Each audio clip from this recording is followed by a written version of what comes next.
नमस्कार प्रिय विद्यार्थियों, हम मानव रक्त के बारे में अध्ययन कर रहे हैं।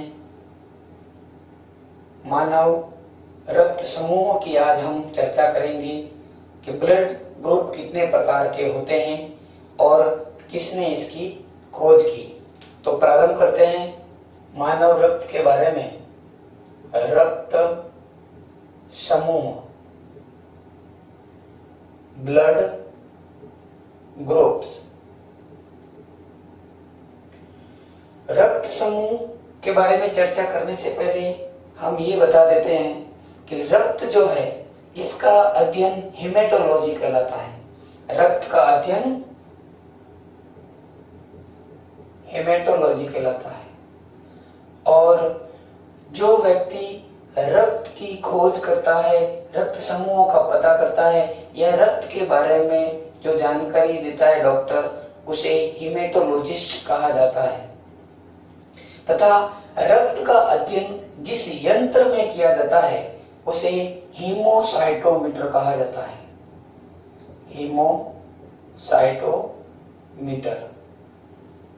हम बात कर रहे हैं रक्त समूह की, तो ये कुछ टर्म्स हमें मिलते हैं। हेमेटोलॉजी यानी to study about blood called hematology, और जिस यंत्र में रक्त के बारे में पता किया जाता है वह कहलाता है हीमोसाइटोमीटर। तो प्रारंभ करते हैं रक्त समूह, ब्लड ग्रुप्स के बारे में। ब्लड ग्रुप्स के बारे में हमें सर्वप्रथम कॉल लैंडस्टीनर ने बताया था। कॉल लैंडस्टीनर ने सर्वप्रथम हमें रक्त समूह के बारे में बताया था सन 1900 में। सन 1900 ईस्वी में सर्वप्रथम रक्त समूहों की जानकारी हमें कॉल लैंडस्टीनर ने दी थी। कॉल लैंडस्टीनर ने कहा था कि आरबीसी की सतह पर, लाल रुधिर कणिकाओं की सतह पर कुछ प्रोटीन्स पाए जाते हैं। वे प्रोटीन डब्ल्यूबीसी में उपस्थित गामा ग्लोबुलिन प्रोटीन के रूपांतरण से कुछ नए प्रतिपिंड उत्पन्न करते हैं, प्रतिरक्षी उत्पन्न करते हैं। उन्हें हम प्रतिजन कहते हैं। और यह प्रतिजन कार्ल लैंडस्टीनर के द्वारा दो प्रकार से बताए गए थे, जिसको उन्होंने ब्लड समूह का नाम दिया था। वो थे ब्लड ग्रुप ए और ब्लड ग्रुप बी। ये ब्लड ग्रुप ए और बी विशेष प्रकार के प्रोटीन्स होते हैं। यह जो प्रतिजन होते हैं यह ग्लाइकोप्रोटीन होते हैं, यानी ये जो प्रतिजन थे यह ग्लाइकोप्रोटीन से बने हुए थे। कार्ल लैंडस्टीनर ए और बी की व्याख्या करता है। इसके अलावा कार्ल लैंडस्टीनर कहता है कि जिस आरबीसी की सतह पर दोनों प्रकार के प्रतिजन नहीं पाए जाते उन्हें उसने नाम दिया था जीरो। बाद में इसे ओ सिस्टम नाम दे दिया गया था और अभी हम बोलते हैं एबीओ सिस्टम। कार्ल लैंडस्टीनर के एक साल बाद दो वैज्ञानिक और आते हैं, डी कैस्टलो तथा स्टर्लिंग। वैज्ञानिकों का नाम है डी कैस्टलो और स्टर्लिंग। डी कैस्टलो एवं स्टर्लिंग ने ए बी समूह की खोज की थी, यानी उन्होंने एक ऐसी आरबीसी की खोज की थी जिस पर ए और बी दोनों प्रोटीन उपस्थित थे। तो ए बी समूह की खोज डी कैस्टलो तथा स्टर्लिंग ने की थी। बात करते हैं मित्रों ए और बी की, अर्थात प्रतिजन की। प्रतिजन क्या होते हैं? प्रतिजन वे पदार्थ हैं जो रक्त में उपस्थित, रक्त के अंदर उपस्थित गामा ग्लोबुलिन से अपने प्रतिरक्षी का निर्माण करते हैं। यानी प्रतिजन वे प्रतिपिंड हैं जो प्रतिरक्षी को उद्दीप्त करते हैं।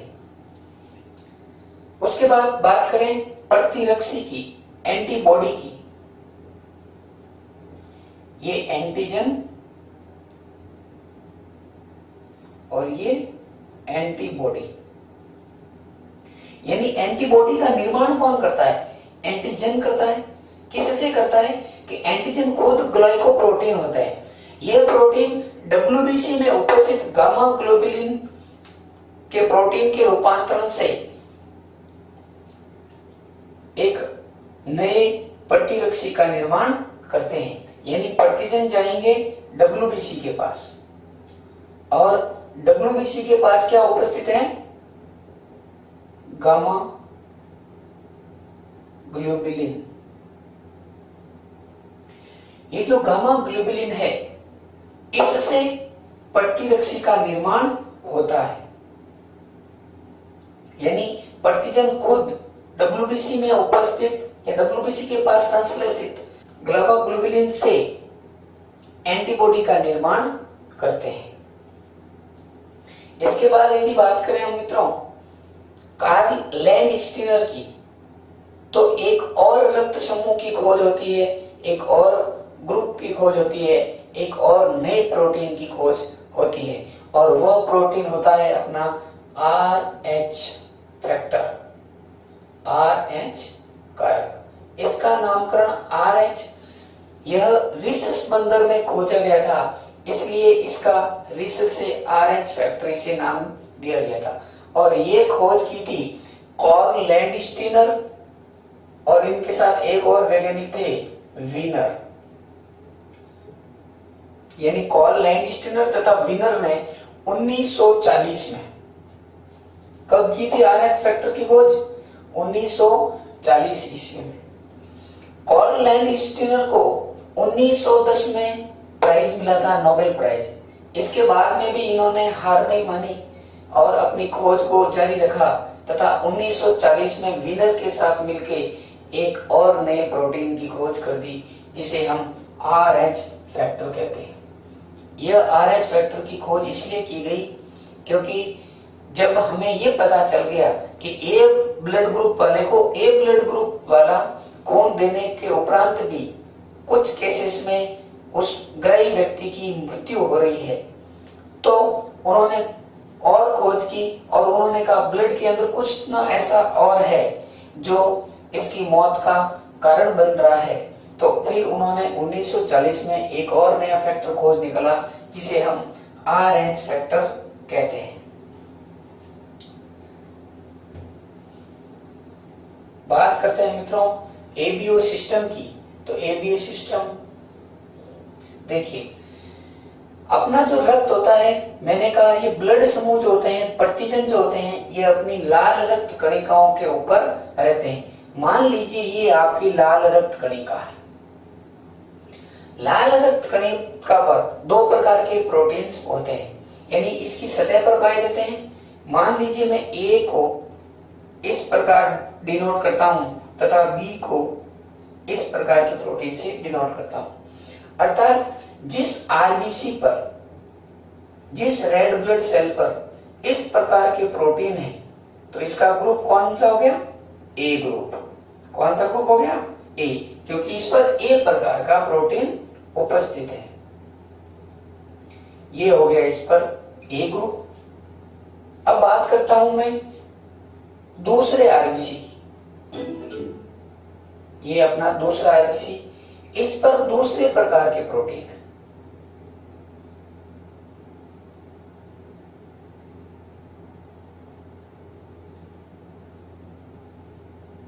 तो इस व्यक्ति का ब्लड किस ग्रुप का हो गया? B ग्रुप का।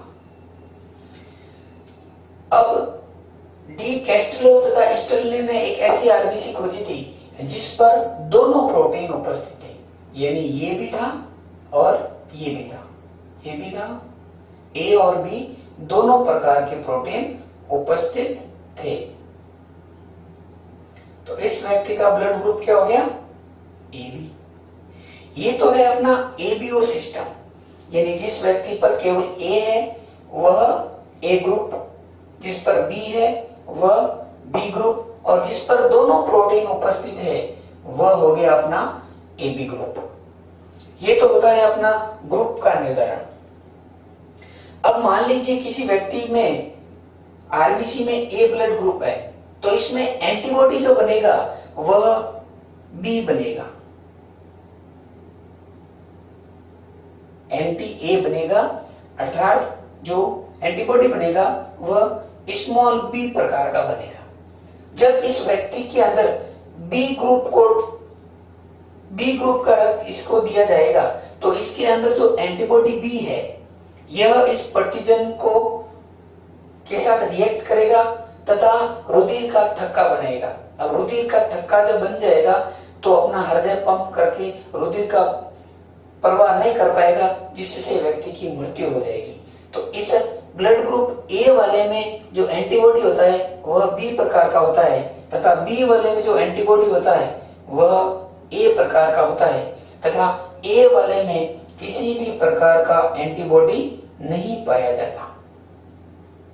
अर्थात ए वाले को मैं, ए बी वाले को मैं ए का भी ब्लड दे सकता हूं, क्योंकि इसके पास कोई भी एंटीबॉडी नहीं है तो वह ए को नहीं मारेगा।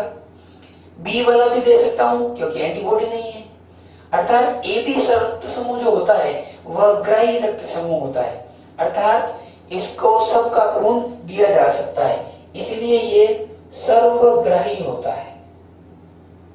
इसके बाद बात करते हैं एक ऐसी आरबीसी की जिस पर किसी भी प्रकार का प्रोटीन या प्रतिजन उपस्थित नहीं होता। तो इसके अंतर्गत एंटीबॉडी कौन कौन से होंगे? एंटीबॉडी कौन कौन से होंगे? एंटीबॉडी ए और बी दोनों होंगे। यानी ओ जो है वह यदि ए रक्त समूह का ब्लड लेगा तो इसके अंदर एंटीबॉडी ए है, इसके साथ क्लॉटिंग हो जाएगी।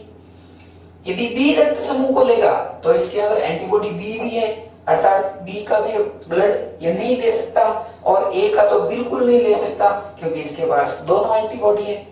अर्थात ओ जो है किसी भी सूरत में ओ के अलावा किसी और का रक्त नहीं ले सकता, लेकिन ओ जो है यह ब्लड दे सकता है। अर्थात ओ कैसा है? सर्वदाता समूह।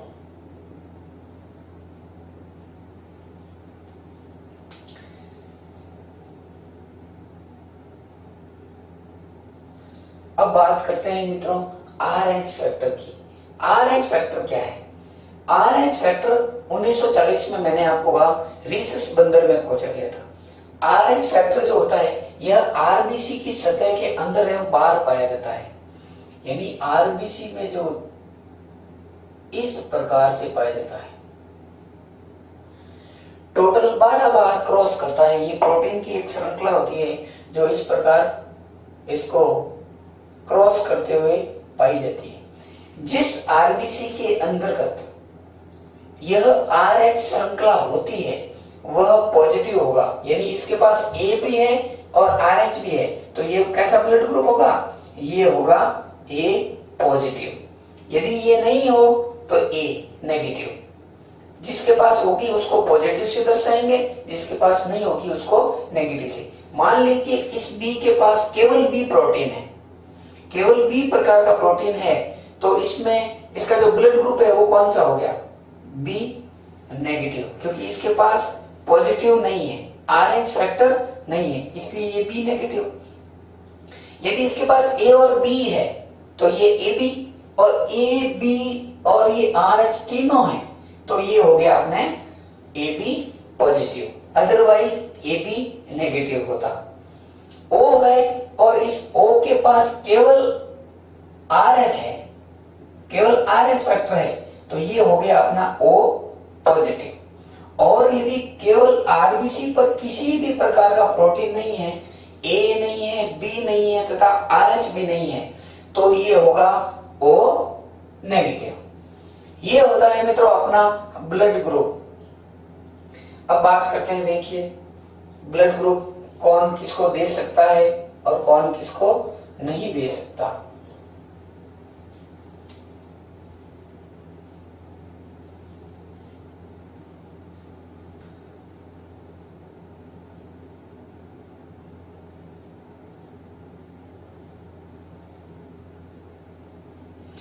ये है मित्रों रक्त समूह रक्त ले सकता है। देखिए किन किन से रक्त ले सकता है और किन को रक्त दे सकता है। रक्त दे सकता है। बात करते हैं हम ए समूह की, ए वर्ग की। तो ए किससे रक्त ले सकता है? ए रक्त ले सकता है ए से तथा ओ से। किसको रक्त दे सकता है? ये ए को दे सकता है तथा ए बी को दे सकता है। अब देखिए ए बी के पास क्या है? एंटीजन नहीं है, इसके पास एंटीजन नहीं है। ओ के पास कौन कौन से एंटीजन है? एंटीजन ए भी है, एंटीजन बी भी है, लेकिन ए बी के पास किसी भी प्रकार के एंटीजन नहीं है। तो ए जो है ये ए बी को रक्त दे सकता है। बात करते हैं बी की। तो बी किससे रक्त ले सकता है? बी से ले सकता है, ओ से ले सकता है। किसको दे सकता है? तो बी को दे सकता है तथा ए बी को दे सकता है। सेम कंडीशन, क्योंकि ए बी के पास एंटीबॉडी किसी भी प्रकार के नहीं है तो बी इसको रक्त दे सकता है। बात करते हैं हम ए बी समूह की। तो ए बी रक्त किससे ले सकता है? ए बी के पास किसी भी प्रकार के एंटीबॉडी नहीं है तो ए से ले सकता है, क्योंकि सामने लड़ने वाला कोई नहीं है। बी से ले सकता है, ए बी से ले सकता है और ओ से ले सकता है। इसीलिए इसको सर्वग्राही कहा जाता है। अब ये रक्त किसको दे सकता है? ये केवल ए बी को ही रक्त दे सकता है। ए बी ए को रक्त नहीं दे सकता। जो ए बी है वह ए रक्त समूह को रक्त दे नहीं सकता। उसका कारण है इसके अंदर उपस्थित होता है एंटी बी, एंटीबॉडी बी उपस्थित होता है। अब ये बी जो होता है वो इससे रिएक्ट करके रक्त का थक्का जमा देगा। इसलिए ए बी ए को नहीं दे सकता, बी को भी नहीं दे सकता क्योंकि उसके पास एंटी ए होता है, और ए बी जो होता है ओ को भी नहीं दे सकता क्योंकि ओ के पास एंटी ए और एंटी बी दोनों होते हैं। तो ए जो है वो सिर्फ ए बी जो है वो सिर्फ ए बी को ही रक्त दे सकता है। उसके बाद करें ओ की। तो देखो ओ किससे रक्त ले सकता है? क्योंकि ओ के पास एंटी ए और एंटी बी दोनों है। तो ए का यदि वो रक्त लेगा तो वो एंटी ए से क्रिया कर देगा, इसलिए ए का नहीं ले सकता, बी का भी नहीं ले सकता, ए बी दोनों का नहीं ले सकता। वो ले सकता है केवल ओ का, क्योंकि इस ओ के पास भी किसी भी प्रकार के एंटीबॉडी, इस ओ के पास ए और बी प्रकार के एंटीबॉडी है तो इसके पास भी ए और बी प्रकार के एंटीबॉडी है। तो समान रक्त है इसलिए ले सकता है। रक्त किसको दे सकता है? इसके पास एंटीबॉडी कौन कौन से हैं? ए और बी प्रकार के हैं। ब्लड ग्रुप ए को यदि वो रक्त देगा तो इसमें एंटीबॉडी बी है और इससे एंटीबॉडी बी आएंगे, एक्स्ट्रा में आएंगे, कोई दिक्कत नहीं है। ए को दे सकता है, बी को भी दे सकता है, ए बी को दे सकता है और ओ को दे सकता है। इसलिए यह सर्वदाता है, यानी ओ का रक्त सभी को दिया जा सकता है, इसलिए यह सर्वदाता है। ए बी का रक्त ए बी सबसे ले सकता है लेकिन दे नहीं सकता, इसलिए यह सर्वग्राही है। अब बात करते हैं आरएच फैक्टर की।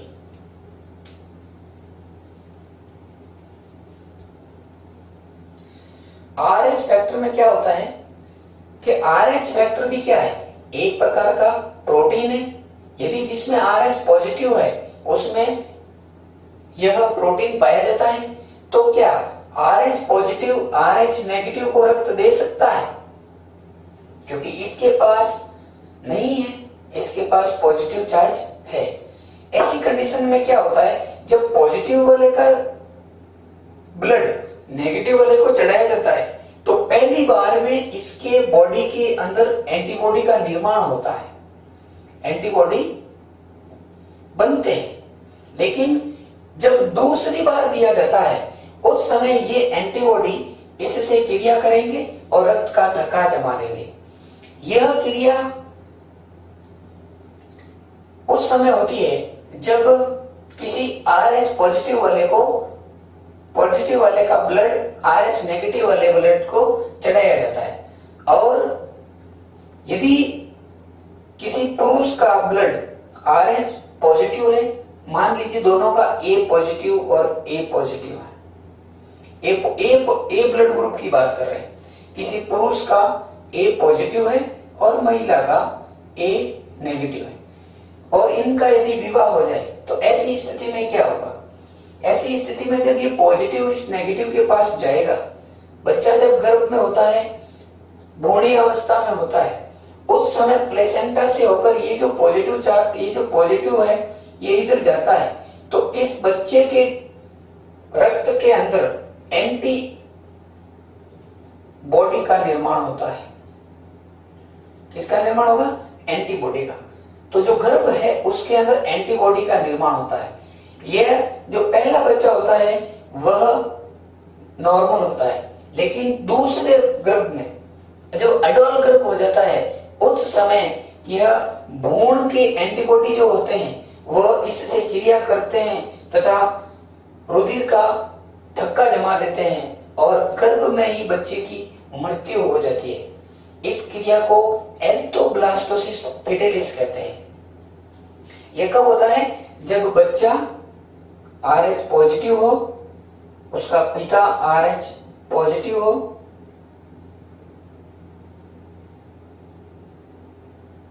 तथा माता जो है वो RH नेगेटिव हो।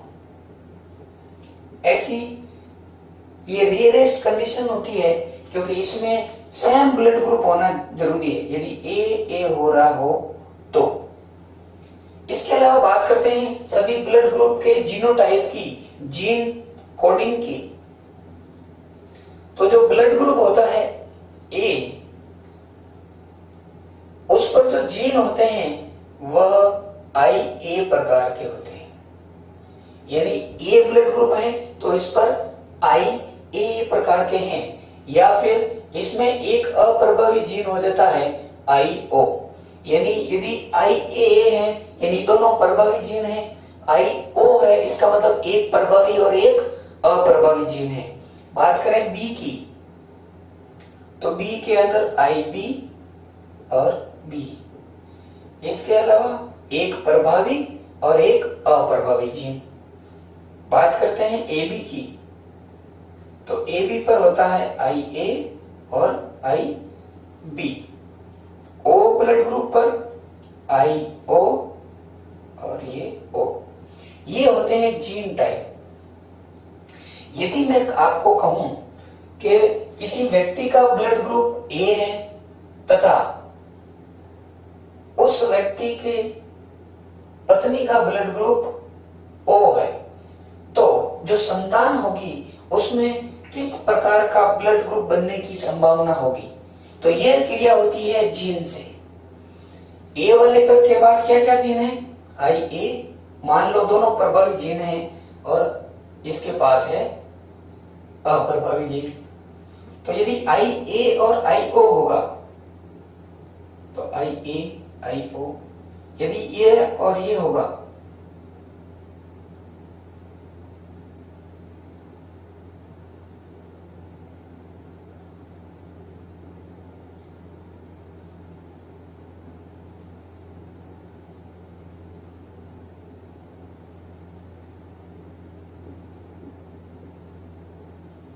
तो ऐसी स्थिति में बच्चे का ब्लड ग्रुप क्या होगा? हमेशा A, क्योंकि ये जो IAO है ये किसका ब्लड ग्रुप है? A का। यानी जो बच्चा होगा वो किस ब्लड ग्रुप का होगा? A ब्लड ग्रुप का होगा। ये निर्धारित करते हैं ये जीन, कि जीन किस प्रकार के हैं तथा माता और पिता का ब्लड ग्रुप कैसा है। तो ऐसे क्वेश्चंस में आपको ये पूछा जा सकता है कि यदि पिता का ब्लड ग्रुप A और माता का O हो तो किस प्रकार के ब्लड ग्रुप की संतान नहीं होगी? तो इसमें सीधा आपको नजर आ रहा है क्या B ग्रुप की हो सकती है? नहीं। AB ग्रुप की? नहीं। O ग्रुप की भी नहीं हो सकती, क्योंकि इसमें दोनों OO होना जरूरी है। ऐसी कंडीशन में एक और कंडीशन बनती है, यदि इसके अंदर एक अप्रभावी जीन आ जाए तो हो सकता है इसमें बच्चा ओ ग्रुप का हो जाए, IO और IO। यानी जो बच्चा होगा वो AB का नहीं हो सकता, AB का नहीं हो सकता, O का हो सकता है। कब? जब A के अंदर एक प्रभावी जीन हो और एक अप्रभावी जीन हो। तो ऐसी स्थिति में बच्चा A का हो सकता है और O का हो सकता है। यदि पूछे क्या क्या चांसेस रहेंगे, तो ऐसी स्थिति में जो ये इसके आने के जो चांस होते हैं वो IA और IO।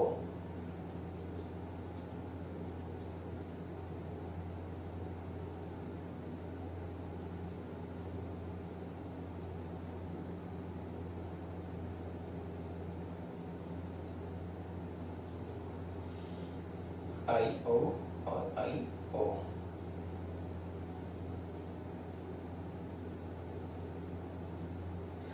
यानी A के कितने चांस है? 1, 2 और 4, 6। O के कितने हैं? 1 और 2। यानी 3:1 का रेशियो रहेगा। A के होने के चांस कितने हैं? 75% और O के होने के केवल 25% चांस होते हैं। तो ये अपना निर्धारण करता है जीनोटाइप, यानी जीन कितने प्रकार के हो सकते हैं। तो ये होता है अपना मित्रों ब्लड ग्रुप फॉर्मेशन। आगे बात करेंगे मानव परिसंचरण तंत्र के दूसरे अंग की, हृदय के बारे में।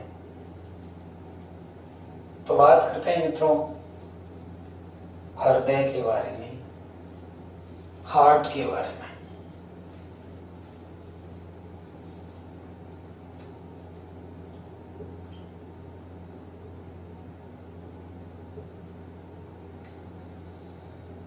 मानव हृदय की बात कर रहे हैं और मानव का हृदय जो होता है इसके लिए एक टर्म आती है कार्डियक। कार्डियक शब्द जहां भी आपको मिले वह हृदय से संबंधित होगा। यानी कार्डियोलॉजी हृदय का अध्ययन, कार्डियोग्राफ हृदय का ग्राफ, है ना, कार्डियक नोज हृदय की खांच। तो कार्डियक शब्द जो है वह हृदय से संबंधित है। हृदय क्या है? हृदय एक पंपिंग ऑर्गन है, हृदय एक सर्कुलेटरी ऑर्गन है, हृदय एक मस्कुलर ऑर्गन है। यानी हृदय क्या है? पेशीय अंग है, पेशीय अंग। हृदय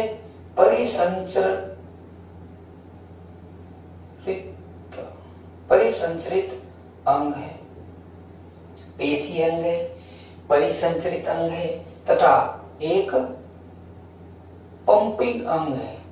पंप करता है नहीं करता हृदय? जो ब्लड का पंपिंग करता है। तो हृदय क्या है? एक मस्कुलर मांसपेशियों से बना हुआ है, उसमें किसी भी प्रकार की हड्डी बोन्स वगैरह नहीं होती। तो ये एक पेशीय संरचना है। जिस प्रकार अपनी जीभ भी एक पेशीय संरचना है, ठीक उसी प्रकार हृदय भी क्या है? एक पेशीय संरचना है। तो ये मस्कुलर ऑर्गन है, परिसंचरित सर्कुलेटरी ऑर्गन है और पंपिंग ऑर्गन है। बात करें हृदय के वजन की, तो हृदय का सामान्यतः वजन जो होता है वह 300 ग्राम होता है। हृदय बंद मुट्ठी के आकार का होता है और 300 ग्राम का होता है। मनुष्य के अंदर पुरुषों में हृदय का वजन महिलाओं की तुलना में थोड़ा अधिक होता है। हृदय के ऊपर पाए जाने वाले आवरण को पेरिकार्डियम कहा जाता है। हृदय का जो आवरण है, हृदय आवरण है, इसे अंग्रेजी में पेरिकार्डियम कहा जाता है। मान लीजिए ये आपका हृदय है,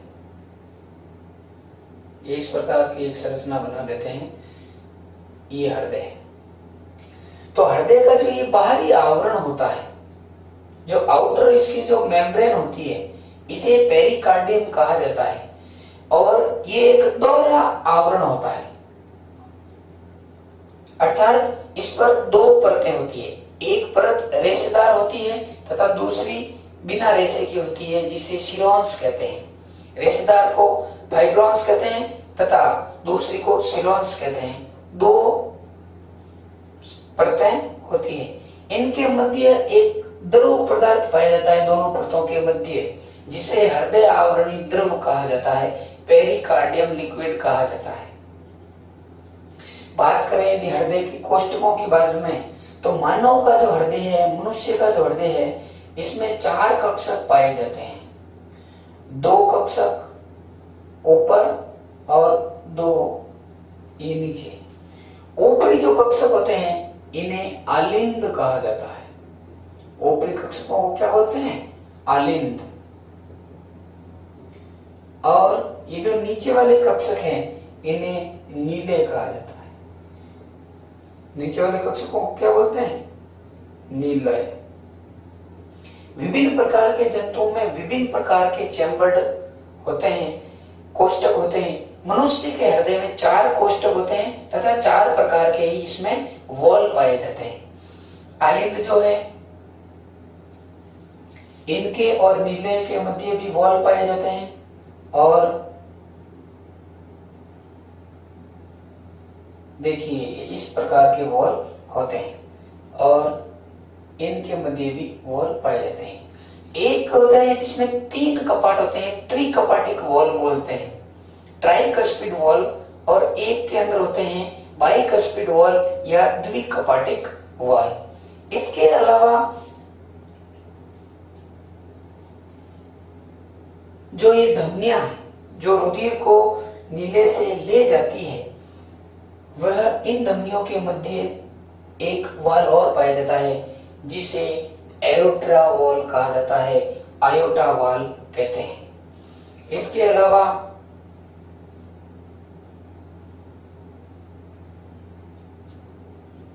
एक और वॉल होता है, यह होता है अर्ध चंद्राकार वॉल, सेमीलूनर वॉल।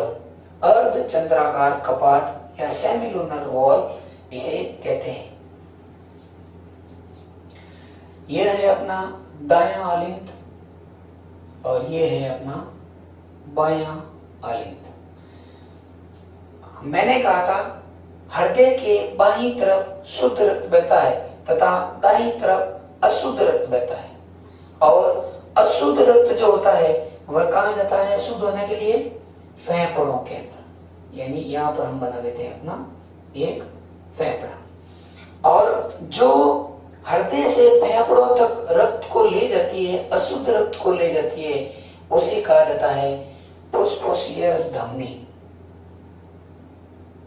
फुफ्फुसीय धमनी। अशुद्ध रक्त अर्थात इसके अंदर क्या मिली हुई है?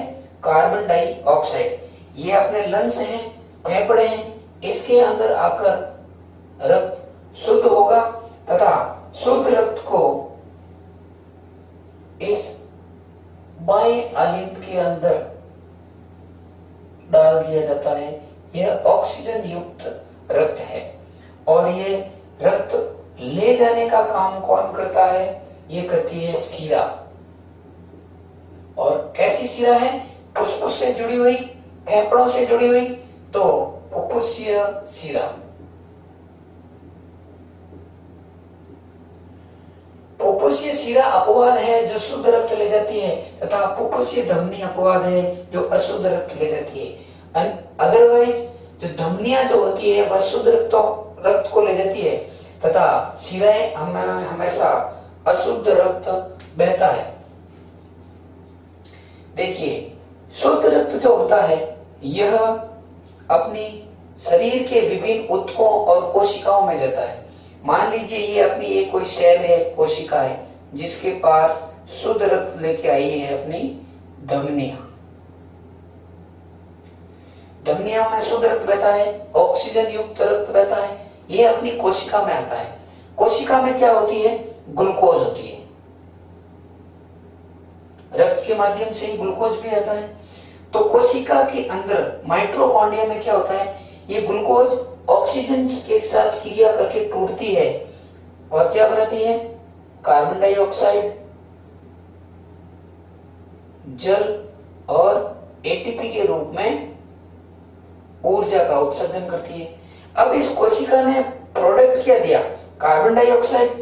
ये कार्बन डाइऑक्साइड वापस आता है अपने दाएं आलिंद के अंदर। दाएं आलिंद के अंदर, इसके अंदर अब क्या है, कार्बन डाइऑक्साइड गैस। यानी सर्वप्रथम जो रक्त आता है यह दाएं आलिंद के अंदर आता है, और ये जो चैम्बर होता है, ऊपरी चैम्बर जो होता है वो छोटे चैम्बर होते हैं। सबसे पहले ये चैम्बर भरता है, और ये चैम्बर भरने के बाद जब इन त्रिकपाटिक वाल्व पर प्रेशर पड़ता है तो ये वाल्व खुलते हैं तथा रक्त जो है इस दाएं नीले के अंदर भरता है। फिर दाएं नीले से रक्त जो है अर्धचंद्राकार कपाट के माध्यम से होता हुआ फेफड़ों के पास शुद्धिकरण के लिए जाता है। फिर शुद्ध रक्त जो होता है वो अपने दाएं आलिंद के अंदर आता है। दाएं आलिंद के भरने के बाद इधर से प्रेशर होता है तथा ये कपाट वाल्व के मध्य से फिर रक्त आता है अपने दाएं नीले के मध्य, बायां नीले के अंदर।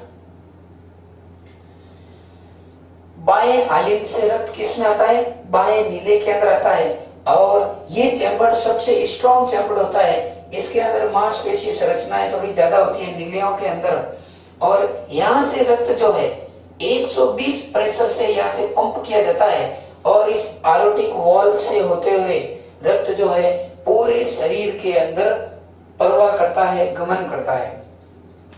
तो ये जो वॉल होता है इसे आयोटा वॉल या एरोटिक वॉल्व कहा जाता है। और ये जो दाएं नीले के अंदर पुष्पशीय धमनी से जुड़ा हुआ वॉल होता है, ये होता है अर्ध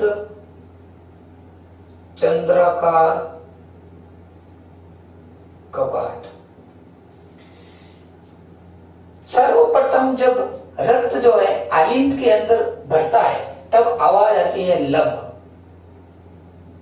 और जब अर्धचंद्राकार कपाट के मध्य से रक्त जाता है उस समय, ये जब वो वापस बंद होता है उस समय आवाज आती है डब। यानी हृदय के अंदर लप डप की ध्वनि निरंतर बहती रहती है, क्योंकि अपना जो हृदय होता है वह प्रति मिनट 72 बार धड़कता है। कितनी बार, 72 बार। तो एक धड़कन में इसको 0.8 सेकेंड लगता है, यानी 1 सेकेंड से भी कम समय अंतराल में यह धड़कन करता है। तो ये जो लब और डब की ध्वनियां है यह निरंतर आती रहती है, बहती रहती है, और इसका कारण होता है कपाटों का खुलना तथा कपाटों का बंद होना। जो अपने डॉक्टर यहाँ पर लगा के चेक करता है वह यही ध्वनियां उसको सुनाई देती है। ये होता है नॉर्मली जानकारी हृदय के बारे में।